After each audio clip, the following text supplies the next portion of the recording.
On a cold February night in 2004, a young woman crashed her car on a desolate New Hampshire road. A few minutes later, she was gone, vanished without a trace.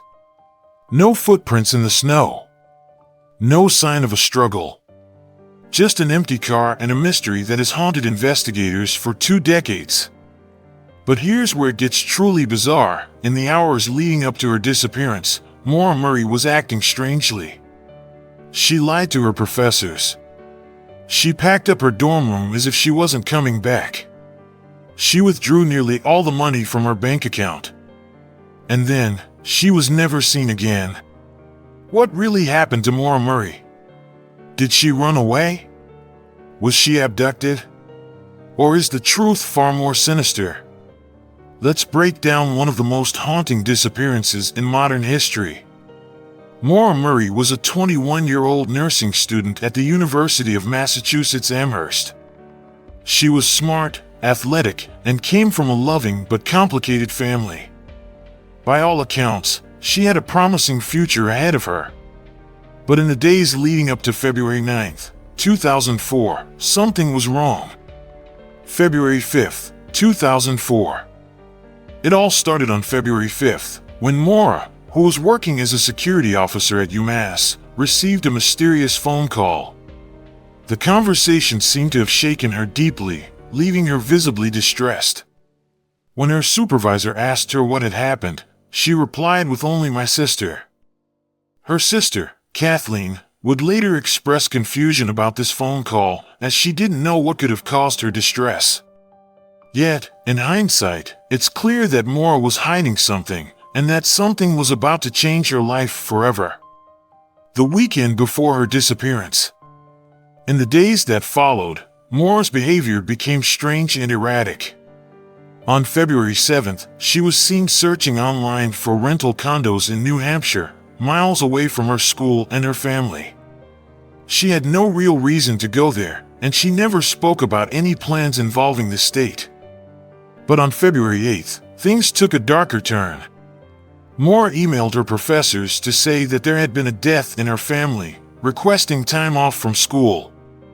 This, however, would later be proven false. There had been no death in the Murray family. Why did Maura feel the need to lie?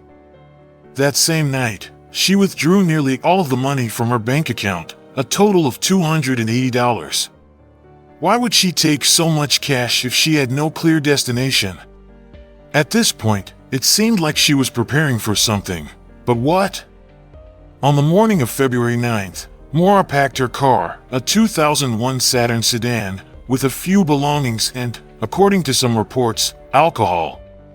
She told her boyfriend, Bill Roche, that she was planning to drive to New Hampshire to visit family. This never happened.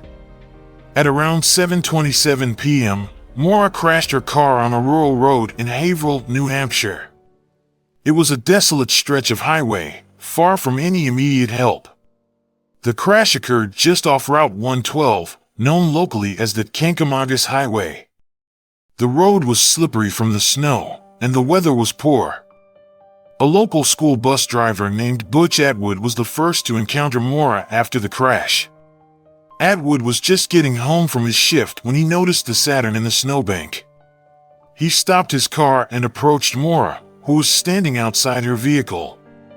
She appeared calm but shaken.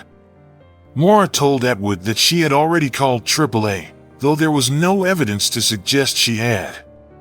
Atwood, concerned for her well-being, offered to drive her to a nearby gas station to call for help. But Maura refused. She said she would be fine and that she was waiting for roadside assistance. Atwood drove home, just 100 yards away from the crash site, but when he returned with his wife minutes later, Maura was nowhere to be found. Her car was still there, locked, but there was no sign of Maura. By the time police arrived at the scene, it was clear that something was wrong. No footprints were found in the snow, and there was no sign of a struggle. It was as if Maura had simply disappeared into thin air. Authorities immediately began a massive search effort, bringing in canine units, helicopters, and infrared sensors. They scoured the area for hours, looking for any trace of the missing woman. But despite their best efforts, there was nothing. Her cell phone had gone silent. No calls or texts had been made from it since the crash. Her purse, keys, and ID were left in the car, and no evidence suggested that anyone had taken her against her will. How could a woman vanish so completely in a matter of minutes? Was she taken by someone who knew the area well, or was she already gone before the search even began? The case of Maura Murray has become one of the most perplexing disappearances in true crime history. Over the years, investigators, journalists, and internet sleuths have suggested several theories about what may have happened that night. Let's break down the three most plausible. 1. The abduction theory. This is the most chilling and perhaps the most likely possibility. If Maura was alone on the road in such a vulnerable state, someone could have seen an opportunity. The fact that she was standing outside her car suggests she wasn't immediately incapacitated. Perhaps someone stopped to offer her help and took advantage of the situation. The lack of footprints or evidence of a struggle supports this idea, as it suggests she may have been forced into another vehicle. But if Maura was abducted, who took her? And why has she never been found? No ransom demand was made, and her family received no communication from her. Did she run into the wrong person at the wrong time? 2. The runaway theory. This theory suggests that Maura planned to disappear on her own, leaving her life behind. Here's what we know.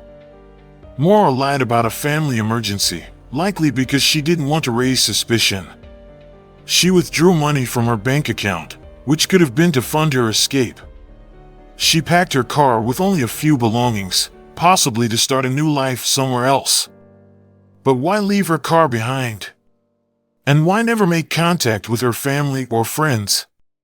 If she wanted to start fresh, why not reach out or leave a clue? Could it be that she planned this meticulously but things went wrong, and now she's unable or unwilling to return? 3. The tragic accident theory. Some believe that Maura's disappearance was the result of a tragic accident. After the crash, she might have wandered into the woods, disoriented and confused by the impact.